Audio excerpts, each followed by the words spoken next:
Aleluia. Graça e paz, queridos. Bom estar aqui e fazer parte da família Alcance é muito bom. Como falou bem o Marciano, eu tenho tido esse privilégio de estar com vocês.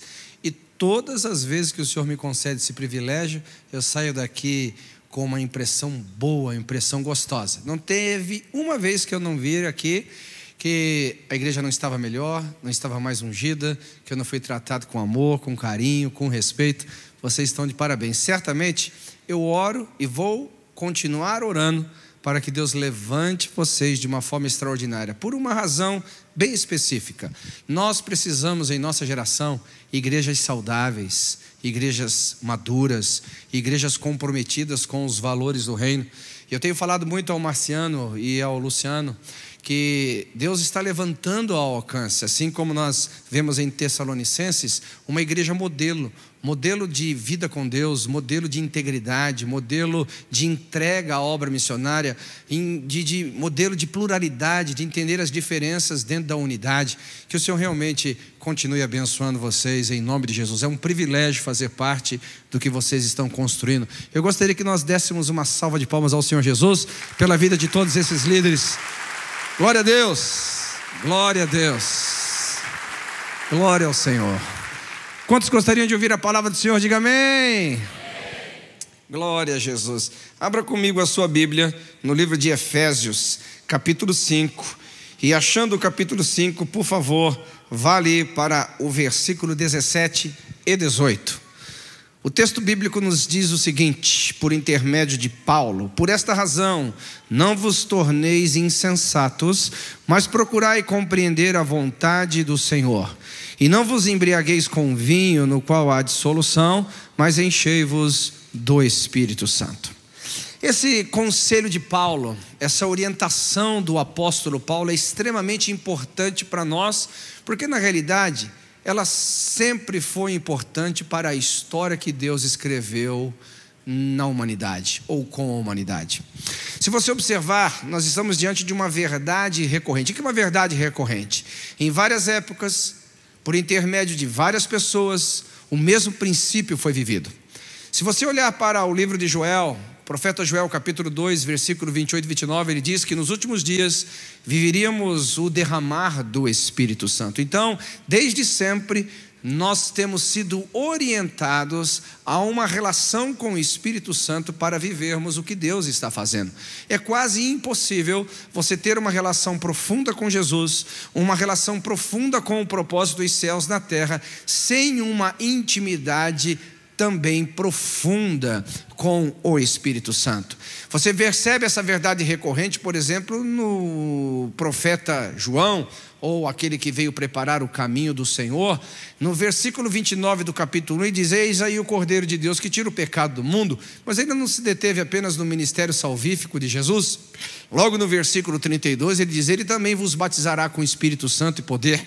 Eu entendo nesta passagem que tão importante quanto ser salvo é desenvolver essa salvação no poder do Espírito Santo, porque o mesmo Espírito Santo que nos convenceu de pecado e também nos convenceu da redenção que há em Cristo Jesus, é o mesmo Espírito Santo que vai nos capacitar para viver uma vida cristã poderosa, sobrenatural, cheia da presença do Senhor. Observando essa verdade recorrente, a gente vai para Jesus. Jesus foi gerado no Espírito Santo, Jesus começou o seu ministério no Espírito Santo, e tudo que Jesus fez como homem, ele fez no poder do Espírito Santo. E deu treinamento por 3 anos e meio aos seus discípulos, e esse treinamento com certeza foi o melhor possível. No entanto, o próprio Senhor Jesus deixou claro aos seus discípulos que não seria suficiente. No capítulo 24, livro de Lucas, versículo 44 e diante, ele disse: olha, fiquem em Jerusalém, vocês vão para lá porque vocês vão receber a promessa do meu Pai.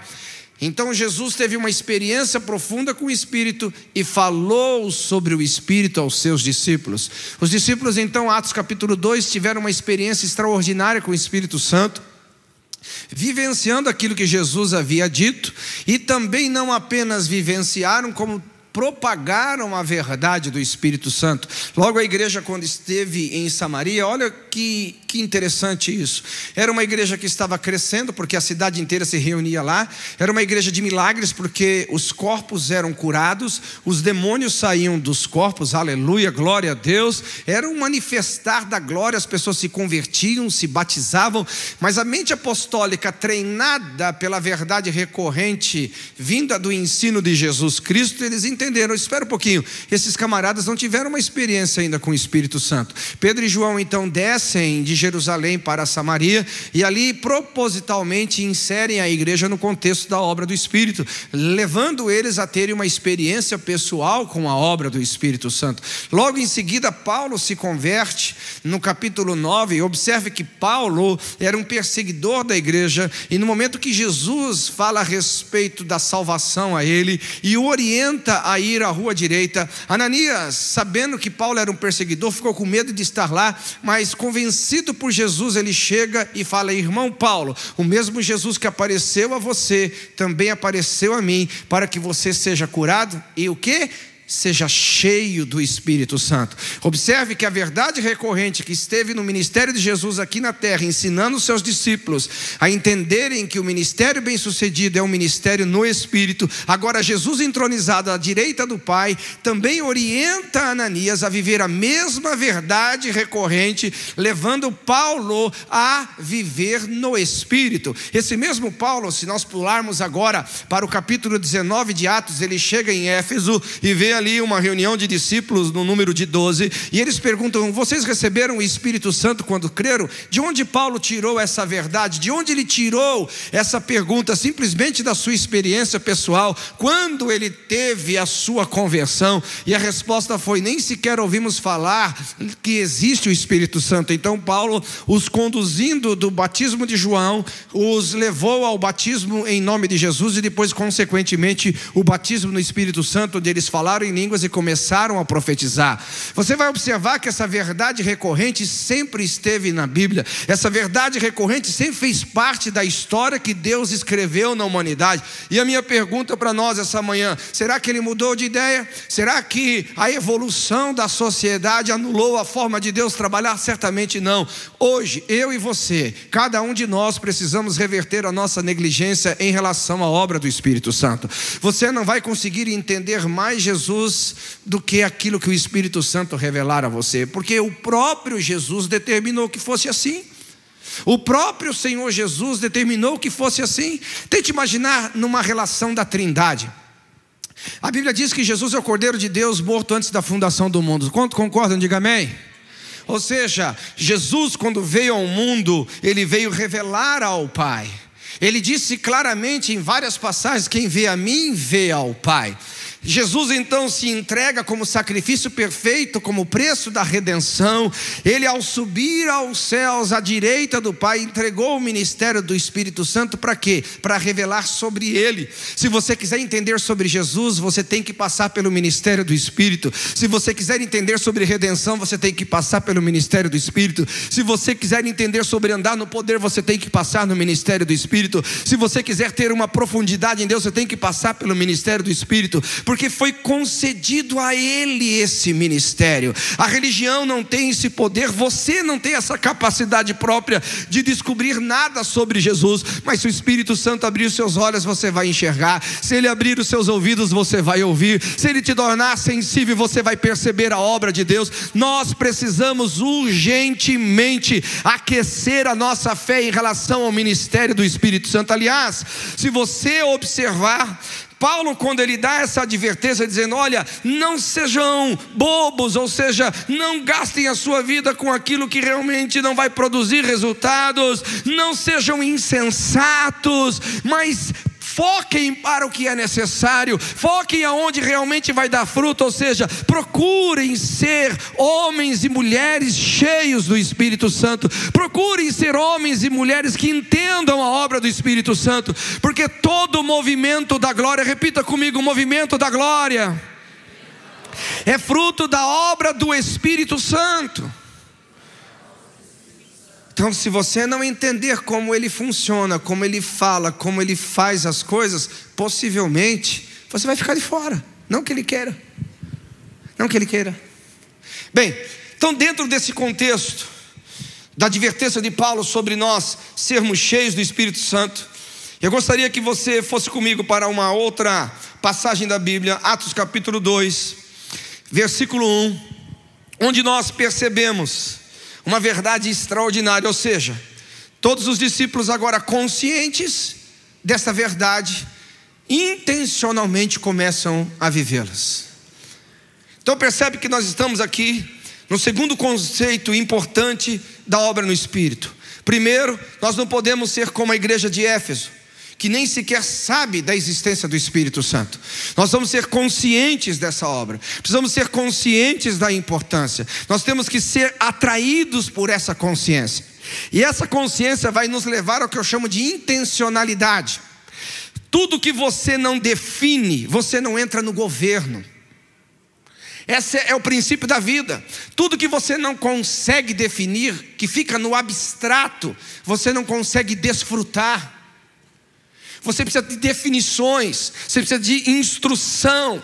Por isso que o ministério profético é importante. Desde Joel, o ministério do Espírito foi anunciado. Desde João, o preparador, desde Jesus, desde os apóstolos. E de tempo em tempo, em toda a história de reavivamento da igreja, o ministério do Espírito Santo esteve ativo.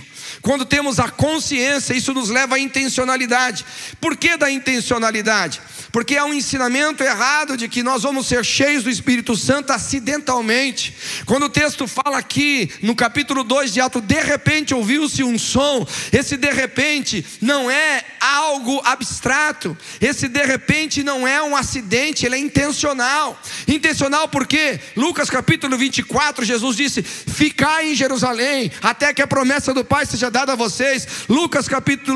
Atos capítulo 1, versículo 8 diz a mesma coisa: fiquem aqui, até que do alto sejam revestidos de poder. A intencionalidade deles estarem aqui, reunidos no mesmo lugar, assentados, buscando a presença do Espírito, é porque eles foram convencidos da importância deste momento. Eles foram convencidos da importância do ministério do Espírito Santo. E uma das minhas intenções aqui em Deus hoje é despertar a tua consciência da necessidade que você tem do relacionamento profundo com o Espírito Santo. É despertar a consciência de que você não conseguirá ir mais longe de onde o Espírito Santo conseguir te levar. Você não saberá mais do que aquilo que o Espírito Santo puder te ensinar. Você não vai entender mais senão aquilo que o Espírito Santo puder abrir a sua mente, porque isso é uma verdade bíblica. O que os olhos não viram, o que os ouvidos não ouviram, o que jamais percebeu o coração humano. 1 Coríntios capítulo 2.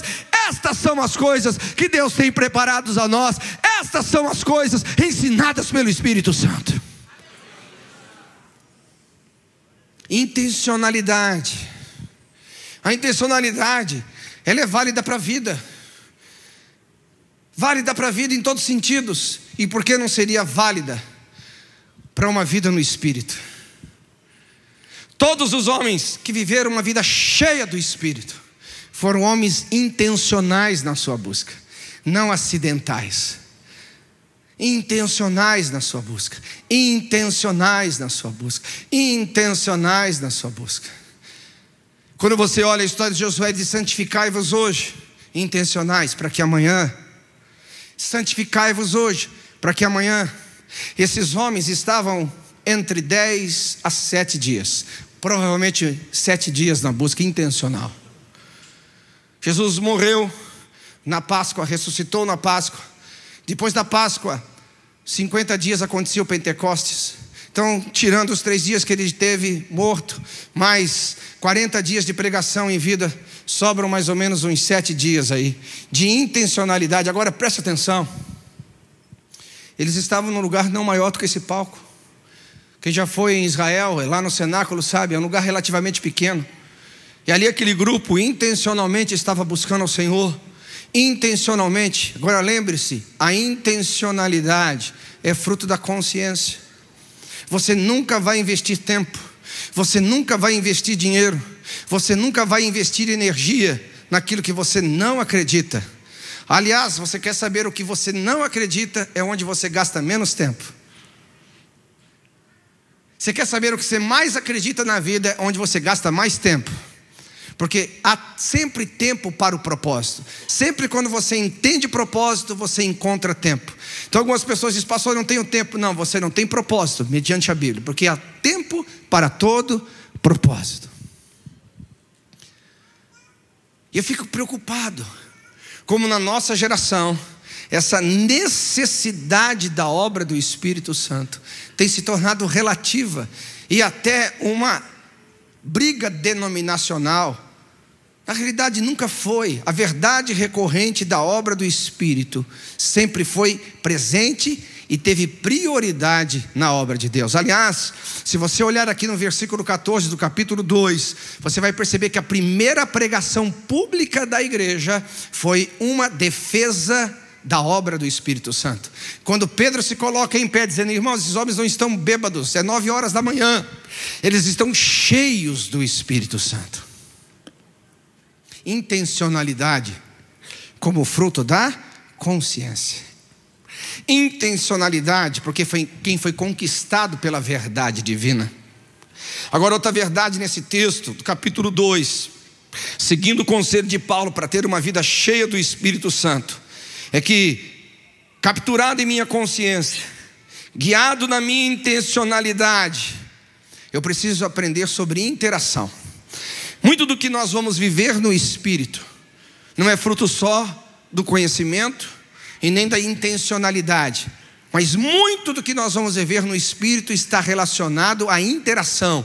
Como nós interagimos com Jesus no Espírito, como nós interagimos com os céus em relação ao movimento que Ele faz na terra. Percebe que o texto diz assim, que eles estavam lá e de repente, que nunca será um acidente, veio do céu um som como de um vento impetuoso e encheu a casa onde estavam assentados.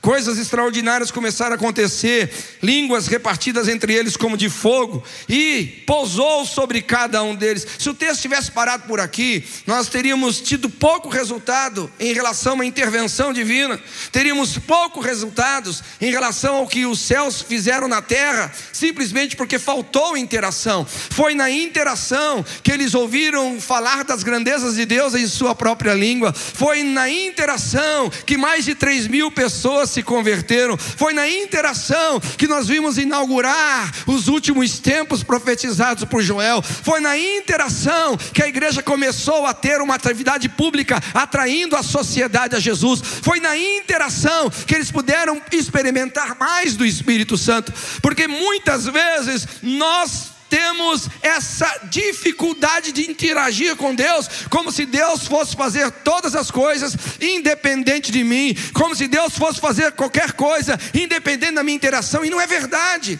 Deus tem o que eu chamo de verdade recorrente. Quando Ele quis cultivar um Éden, Ele chamou Adão. Quando Ele quis construir uma arca, Ele chamou Noé. Quando Ele quis uma terra, Ele chamou Abraão para palmilhá-la. Quando Ele quis libertar um povo do seu cativeiro, chamou Moisés. Quando quis introduzir esse povo à terra prometida, chamou Josué. Quando Ele quis guiar um povo pela lei, levantou os juízes. Quando estabeleceu a monarquia, levantou os reis. Quando quis guiar o povo, levantou os profetas. Deus usa homens que interagem com o céu.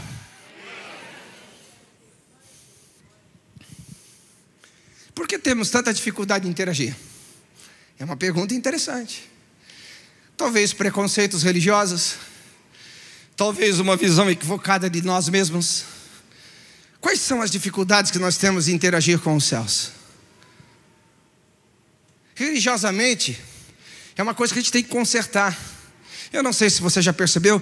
Quem aqui é crente mais de 5 anos? Diga amém. Quem aqui é mais de 10 anos? Diga amém. Mais de 15? Diga amém. Mais de 20? Diga amém. Eu vou parar por aí, senão eu vou revelar a tua idade. Mas você já está na igreja há um bom tempo. Você já deve ter observado um equívoco nos nossos ensinos. Sempre que nós ensinamos sobre as questões espirituais, sempre vem ou antes ou no final. Tome cuidado. Quem já ouviu isso aqui? Você vai ensinar sobre os dons, começa, olha, tome cuidado. Como tomar cuidado com as coisas que Deus faz? Como tomar cuidado com o som que vem dos céus? Como tomar cuidado com algo divino? Não, pastor, você não pode ser imprudente. Não, a gente tem que parar de ensinar a verdade com incredulidade. A gente tem que parar de ensinar a verdade com preconceitos religiosos. A gente tem que começar a ensinar a verdade livremente como a verdade deve ser pregada, não com as tradições denominacionais. A verdade recorrente é que não há uma vida em Cristo sem a vida do Espírito Santo. Na realidade, quem aqui se arrependeu do seu pecado? Diga amém. Quem te convenceu do pecado? O Espírito Santo. É uma coisa interessante sobre isso. Eu acho que nós temos que reverter um pouco esse quadro de negligência, até na forma de pregar sobre a obra do Espírito Santo. Você quer ver uma coisa interessante? Quantos creem que a igreja tem que andar em amor? Diga amém. Mas quem que derrama o amor em nossos corações para amar? É o Espírito Santo, Romanos 5,5. Ele derrama o amor de Deus em nossos corações. Quantos creem que nós temos que ser uma igreja da palavra? Diga amém.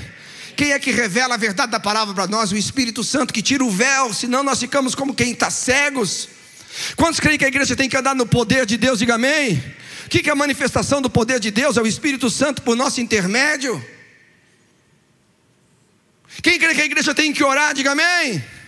Mas a Bíblia fala que nós não sabemos orar como convém, mas o Espírito Santo nos ajuda a orarmos da forma correta. Onde você olhar a vida cristã, ela passa pelo ministério do Espírito Santo. Por onde você olhar a vida cristã, o Espírito Santo está ali revelando a obra da cruz, revelando a obra consumada, revelando o poder do nome de Jesus, o poder do sangue derramado. Nós não podemos mais ser crentes incrédulos, precisamos ser crentes de verdade e dar todo lugar ao Espírito Santo e interagir com Ele.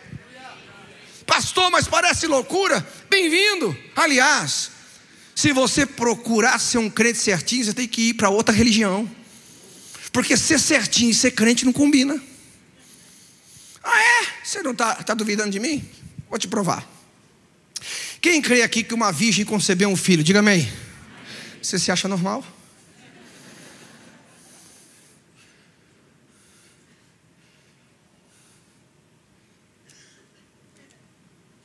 Quem crê no que a Bíblia diz, que a roupa crescia com o tamanho do corpo das pessoas? Isso para o homem é uma maravilha, para as mulheres é enfadonho. A mesma roupa a vida inteira seria uma prisão para as mulheres.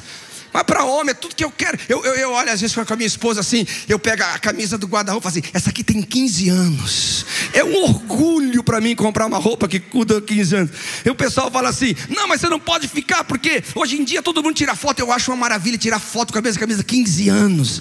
Eu acho o máximo isso, né? Agora a mulher vai se sentir quase cerceada da sua liberdade de compra.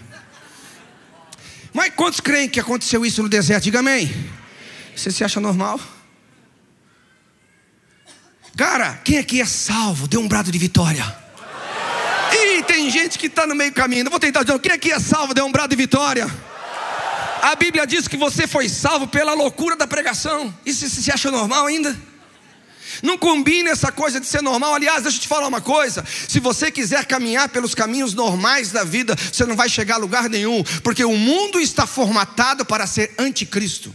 O mundo está formatado para alimentar o maligno. O mundo está formatado para a manifestação do inferno. Se você quer uma intervenção dos céus da terra, se você quer realmente que os céus toquem e transformem a terra, você precisa interagir numa obra sobrenatural. Você tem que agir numa obra que só o Espírito Santo pode fazer. A ciência não pode, mas Ele pode. A política não pode, mas Ele pode. O homem não pode, mas Ele pode. Nós servimos um Deus que pode todas as coisas.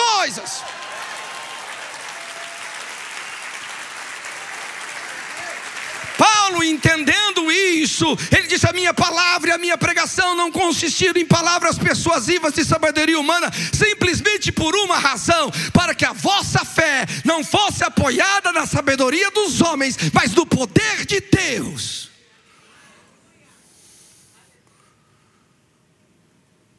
Interagir com Deus nos leva a dimensões que realmente cooperam com os céus, cooperam com o que Deus está fazendo, cooperam com o que Deus está realizando. Então qual que é o teu problema de interagir com o sobrenatural? Ah, pastor, eu não sou nada, eu não tenho nada. Agora que você se tornou o preferido, porque Ele chama os que não são, Ele não chama os de nobre nascimento. Quanto mais você se desqualifica humanamente, mais qualificado você está para o céu. Para quê? Para uma única razão: para que ninguém se glorie diante dele. A obra é do Espírito, a obra é do Espírito, por nosso intermédio. É um privilégio, aleluia. É um privilégio interagir, é um privilégio cooperar, é um privilégio ser um tradutor só, porque a Bíblia diz aqui, olha, estavam todos reunidos no mesmo lugar, de repente veio do céu um som que as pessoas não entendiam, um som que as pessoas não compreendiam, mas eu que ando no Espírito entendo o som do céu. Eu que ando no Espírito, eu sei o que os céus estão clamando, aleluia. E agora eu vou interagir com a sociedade.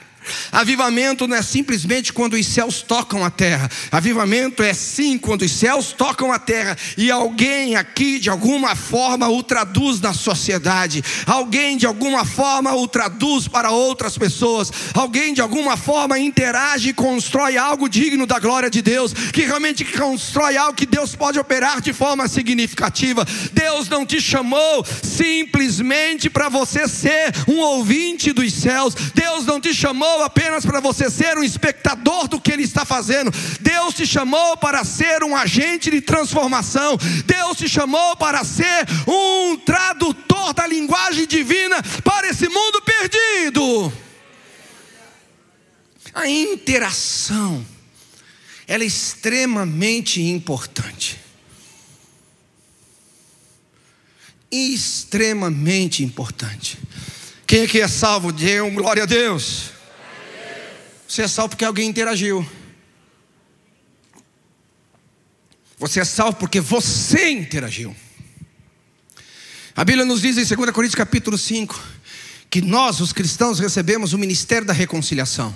Como se Deus por nosso intermédio, para pensar nisso aqui, como se Deus por nosso intermédio. Ei, você não pode se desprezar ao ponto de não estar qualificado para Deus te usar.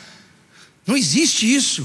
Na linguagem de Deus, a humanidade é o agente perfeito para a manifestação dos céus da terra. Deixa eu te contar uma história. Deus gosta, e Deus sempre vai gostar. Deus é apaixonado em querer usar o homem para a manifestação dos céus da terra. Eu vou te provar o quanto Ele é apaixonado por isso, ao ponto de Ele se tornar homem. Jesus Cristo, o homem. Você já parou para pensar? Como se Deus por teu intermédio, rogasse ao mundo para que cresce, rogasse para que o mundo se reconciliasse consigo, reconciliasse com a salvação. Mas por intermédio de quem? Não é de anjos. Aos anjos não foram dado o direito de pregar o evangelho, mas a você foi. Você pode interagir com os céus para essa tão grande salvação. Há alguém vivo que pode dar um glória a Deus aqui essa manhã? Aleluia! Então, pela terceira ou quarta vez, quais são os preconceitos sobre a obra do Espírito? Quais são os preconceitos sobre se entregar a esse relacionamento profundo? Foi Deus que criou? Talvez não, certamente não. A religião, sim. A religião cria bloqueios, a religião cria traumas, mas os céus não. A interação, ela é extremamente importante. Repita comigo: consciência, intencionalidade e interação. Veja para o irmão que vai te pagar o almoço hoje e não sabe ainda, mas ele está sendo convocado para isso. Vira para o irmão e fala assim: consciência,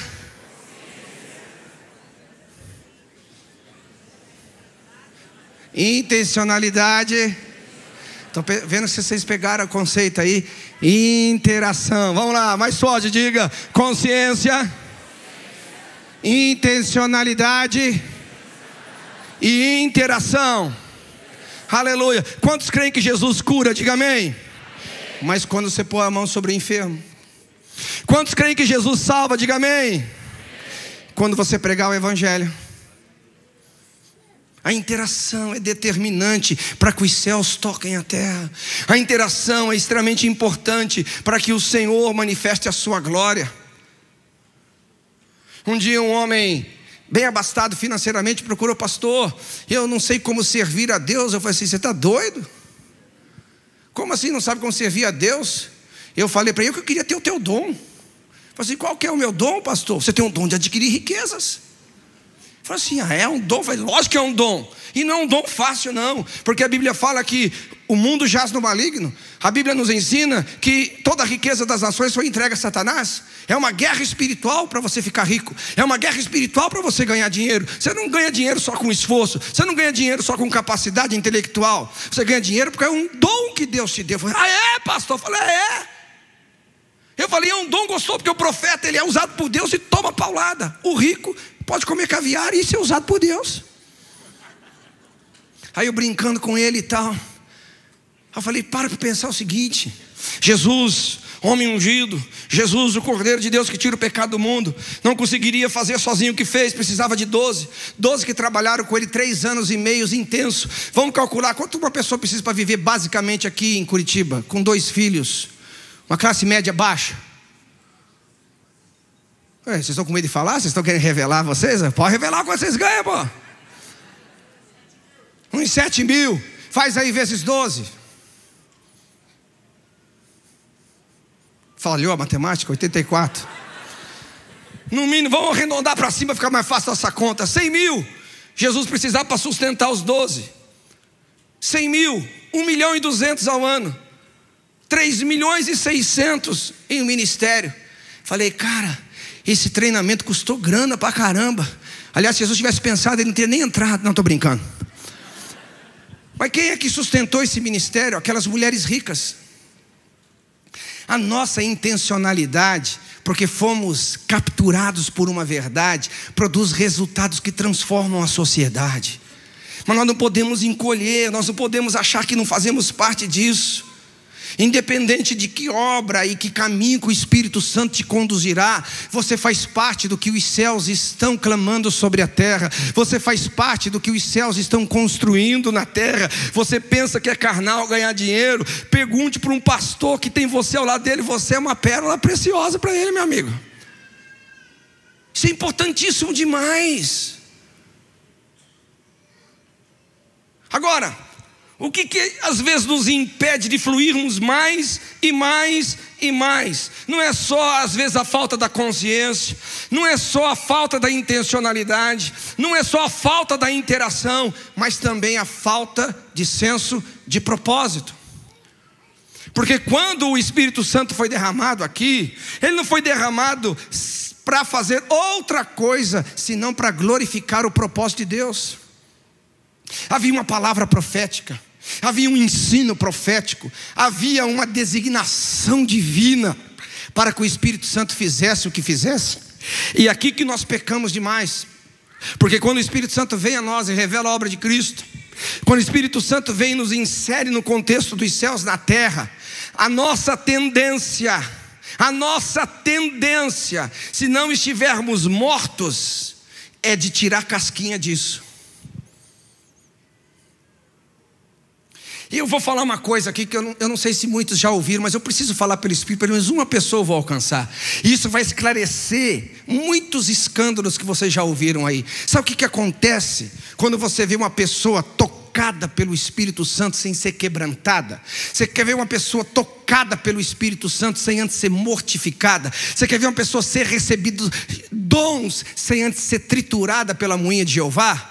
A primeira coisa que você percebe é a carnalidade dele se manifestando, porque o dom traz poder, o poder traz autoridade sobre as pessoas, e às vezes o que era para ser para o bem se torna para o mal, porque o cara não foi quebrantado. Mas não foi Deus que fez, foi Deus que fez, só que ele deu uma resposta carnal que Deus estava fazendo. Pastor, isso é possível? Olha para Cã. Isso é possível? Olha para Saul. Isso é possível? Olha para vários homens da Bíblia. Porque você precisa se mortificar. Quando o Espírito Santo trabalha, ele sempre vai tentar produzir em você um senso de propósito divino.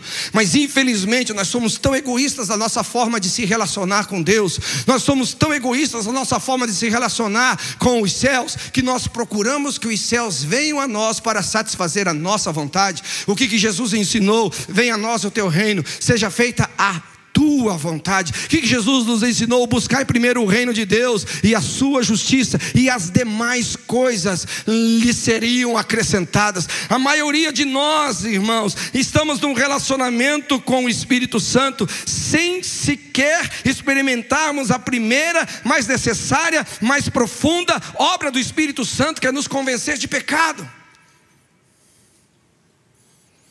Esse é um problema sério, seríssimo. Eu estou no ministério há mais de 30 anos, e pessoas que prejudicam a obra de Deus são geralmente pessoas vivas para si.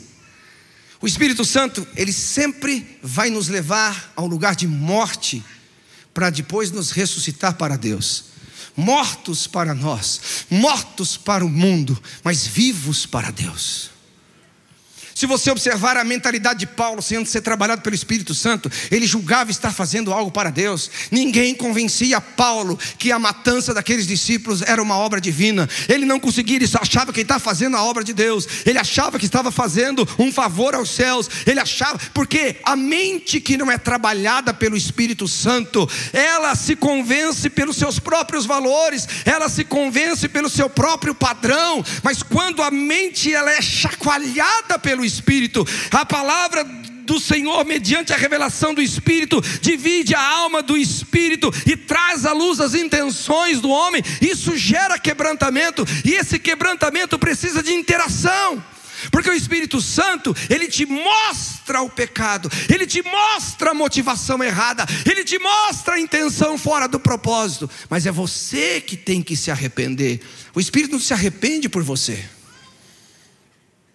O Espírito não toma o teu lugar no processo. Ele te leva a um lugar de quebrantamento. Ele te leva a um lugar onde você fala: é verdade, eu sou esse verme mesmo. É verdade, eu sou esse homem com intenções erradas. É verdade, eu realmente tenho tirado casquinha da obra de Deus. Quando você perde o propósito, possivelmente você arrefece a presença. Por quê? A manifestação do Espírito sempre vai ser proporcional ao propósito. Repita comigo: a manifestação do Espírito sempre será proporcional ao propósito. A unção nunca foi dada para homens despropositais. Isaías 61 diz: o Espírito do Senhor está sobre mim, pois o Senhor Deus me ungiu para... Atos 10, 38. Assim como Deus ungiu a Jesus Cristo de Nazaré com o Espírito Santo e poder, o qual andou fazendo bem e libertando os oprimidos do diabo. A unção e propósito sempre estão juntos. A unção e propósito sempre estão juntos. Nós não podemos ser como Saul, que temos a coroa sobre a cabeça, mas sem a unção para o governo. Saul passou mais de 30 anos do seu ministério sem unção, mas com a coroa. Nós não podemos ser homens de títulos que perdemos o propósito e estamos no exercício da função sem a unção. Nós precisamos recuperar essa vida no Espírito. Nós não podemos só funcionar na máquina religiosa. Nós precisamos ser homens e mulheres cheios, embriagados, possuídos, tomados pelo Espírito Santo. Unção e propósito. Qual era o propósito aqui, gente? O propósito era evidente. Estava inaugurando uma igreja local. Jesus já havia estabelecido a sua igreja. Ele era a pedra fundamental. Agora ele estava tornando essa igreja fundamentada visível à sociedade. Ele estava transformando o que era apenas uma verdade doutrinária numa verdade experimental. Por intermédio de quem? Desses homens. Agora, de onde nós tiramos essa referência? É simples. Se você pega Lucas 24, Jesus falando sobre a obra do Espírito Santo. Qual era a intenção dos caras? Presta atenção. Senhor, esse é o tempo que você vai restaurar o reino de Israel? Cara, me dá uma raiva. Eu não sei você, mas eu fico... Tem alguns textos assim, que o meu temperamento assim... Você já viu de melancólico? Eu não tenho nada. Meu temperamento assim, colérico, já sobe as orelhas, fica vermelha. Fala, eu já tenho vontade de entrar na Bíblia, dar um cascudo no cara. Fala, cara, você está com Jesus 3 anos, ouvindo o que o cara está falando há 3 anos, ensinando, está falando há 3 anos, e você não viu nenhuma vez ele falando sobre isso, e nunca ensinou que restauraria o rei de Israel. De onde saiu esse desejo? De onde saiu essa vontade? De onde veio essa pergunta? Dos interesses escusos, dos interesses internos. Na realidade, aqueles homens não estavam andando com Jesus por causa do propósito de Jesus. Eles estavam andando com Jesus para cumprir os seus próprios propósitos. Ei, se você ainda está nesse nível de relacionamento com Jesus, você vai sempre ser superficial.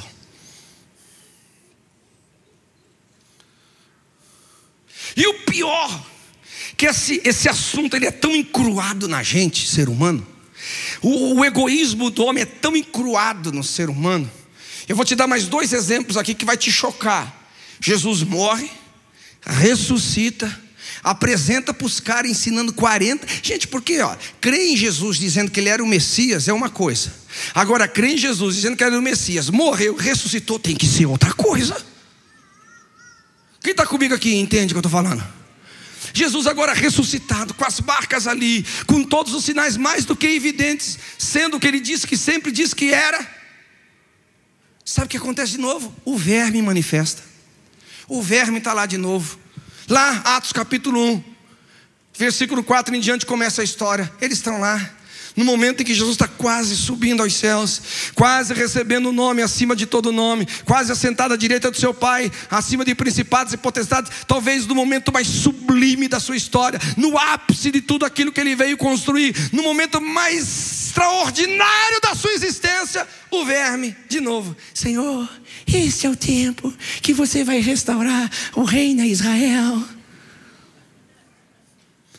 Jesus ficou nervoso naquela hora. Se você ler o texto com atenção, se você é um cara honesto com você mesmo, e você se vendo na resposta que Jesus deu, você sabe que ele estava nervoso. Ele falou assim: sobre tempos e épocas não compete a mim. Imagina você dando uma resposta assim para alguém. Você está aqui, essas coisas competem ao Pai. Aí Jesus pega e fala assim: mas o que compete a mim? Ele fala assim: isso compete ao Pai, mas o que compete a mim? Vocês precisam ficar em Jerusalém, até que do alto vocês sejam revestidos de poder. E revestidos desse poder, vocês vão ser testemunha em Jerusalém, Judeia, Samaria, até os confins da terra. Jesus tira a distração. Jesus tenta matar o egoísmo dos caras e focá-lo no propósito do reino. Nós temos essa tendência, é humana, ela não é diabólica, de ser egoísta. E essa tendência de ser egoísta não é por causa do pecado, é porque você é ser humano. Verdade. Eva se tornou egoísta antes de pecar. Eva não tinha comido o fruto quando desejou ele. Você nunca parou para pensar sobre isso?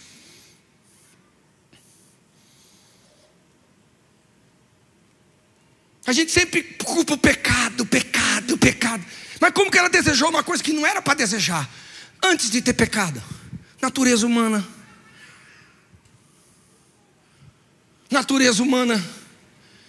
Agora, Deus tem algum problema em te abençoar? Lógico que não. Deus tem algum problema de atender às suas necessidades? Logicamente que não. Mas nós cristãos temos a mente tão, às vezes, travada, que não entendemos que nós já somos mais do que vitoriosos. Não, você não entendeu, nós já somos mais do que vitoriosos.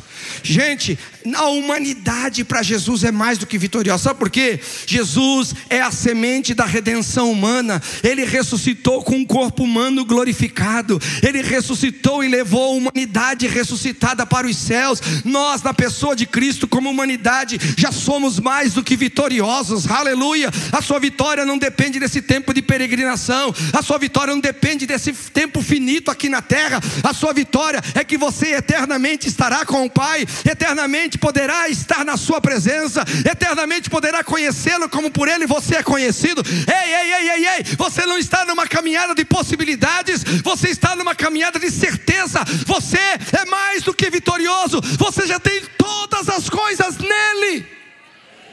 Agora nós somos igual Eva, tendo todas as coisas, a gente se importa com aquilo que não tem.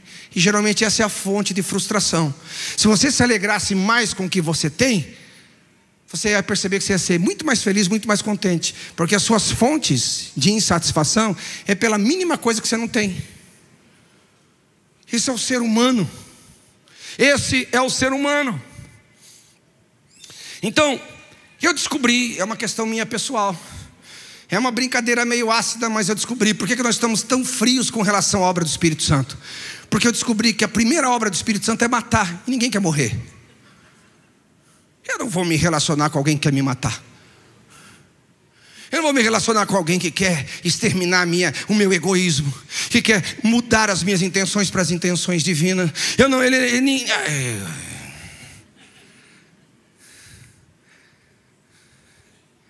Sabe, gente,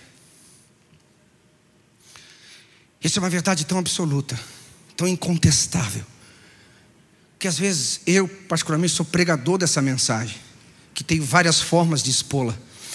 Todas as vezes que eu ouço eu mesmo pregar, eu fico com vergonha de mim e falo, meu Deus, por que eu ainda sou tão egoísta? Por que eu ainda olho para a obra de Deus tão focada em mim? Por que eu olho a obra de Deus tão focada na minha vida? Uma das coisas que me chama muita atenção na Bíblia, mas me chama para valer, é Davi. Porque Davi tinha uma intenção legal de construir a casa para o Senhor. E se você observar a conversa de Davi com Deus, era muito profunda. Deus, eu tenho um palácio. Deus, eu tenho onde morar. Deus, eu estou cheio de riquezas, estou cheio de benesses, e a sua arca está ali na tenda. Gente, conversa de apaixonado, conversa de quem está interessado pela causa certa. Agora, preste atenção no que acontece.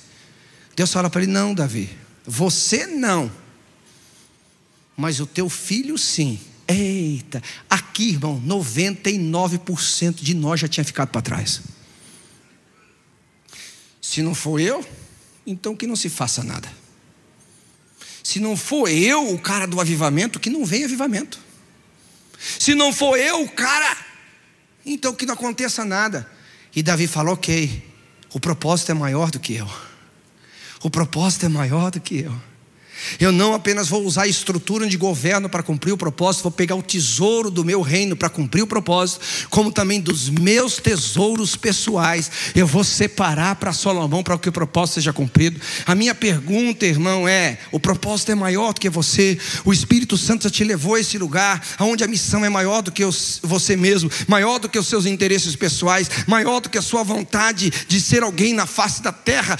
E não tem nada de errado disso. Você pode ser alguém, mas o reino de Deus tem que ser maior. Você pode desejar coisas nesta vida, mas o desejo pelo reino de Deus tem que ser maior. Em primeiro lugar o reino e a sua justiça, e as demais, põe as coisas como demais, não tem nenhum problema, desde que elas sejam demais. E quem é que produz isso? Só o Espírito Santo. A sua natureza, acredite que eu estou te falando, a sua natureza, por mais que você frequente os 4 cultos da Alcance todo domingo, a sua natureza, por mais que você tenha a sua intelectualidade bem trabalhada, a sua natureza, por mais que você fez milhões de sessões de terapia, acredite, ela nunca vai te dar condições de matar a si mesmo. É um instinto de sobrevivência da carne.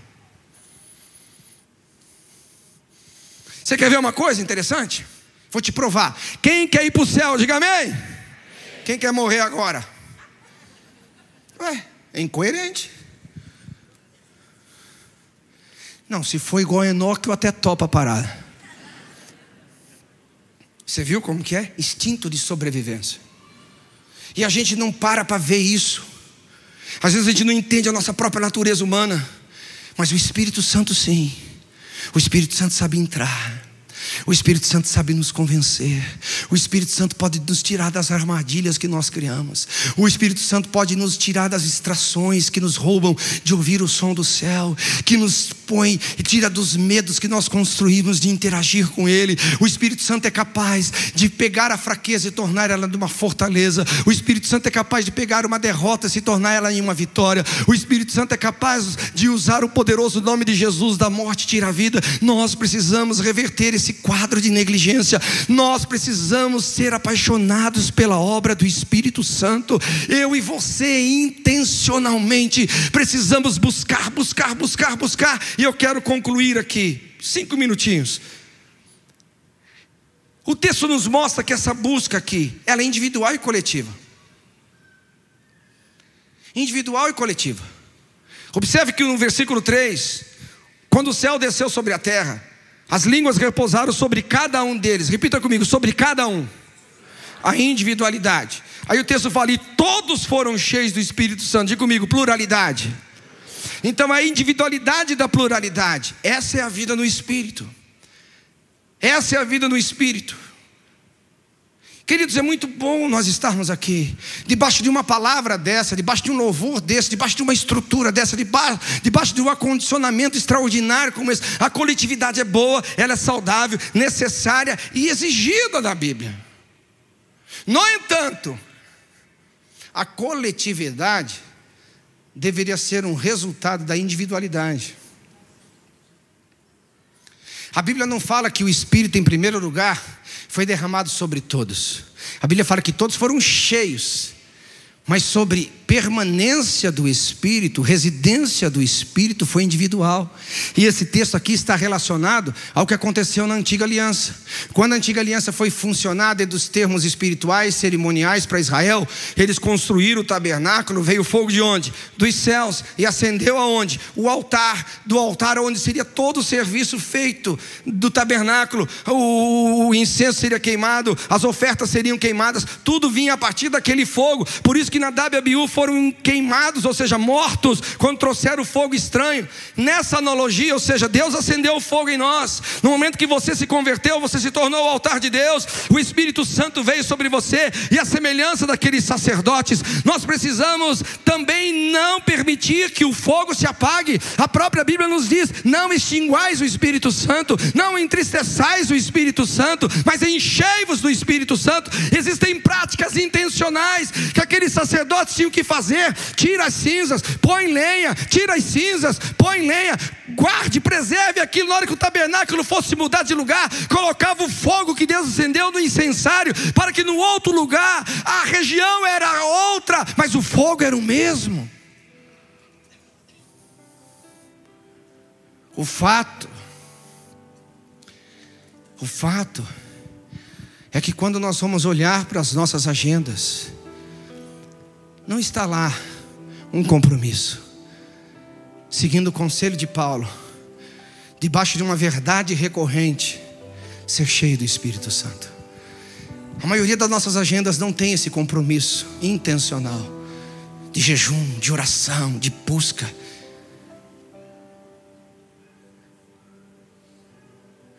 Sem intencionalidade não vai.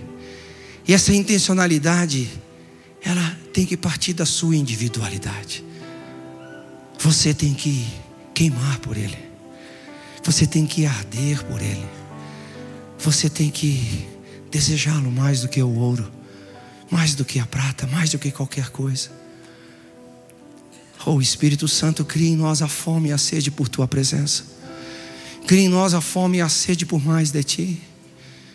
Nessa coletividade aqui, o que deveria ser?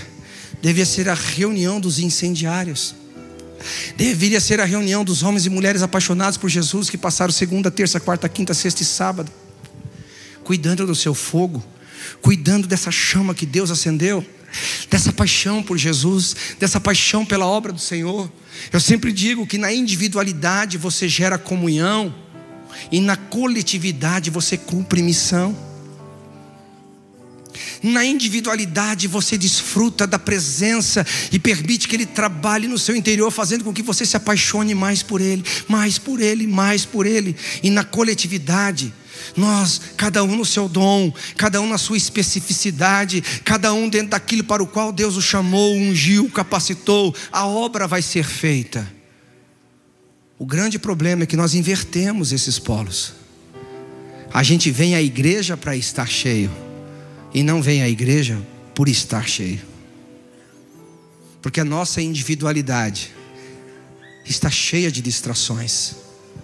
Eu termino fazendo uma pergunta: é de fato só distração? Ou é resultado do primeiro tópico da minha mensagem?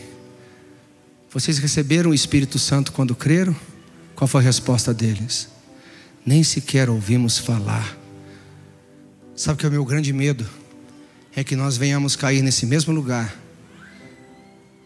de não dar a devida importância ao Espírito, uma falta de consciência da necessidade, uma falta da consciência do poderoso ministério do Espírito Santo.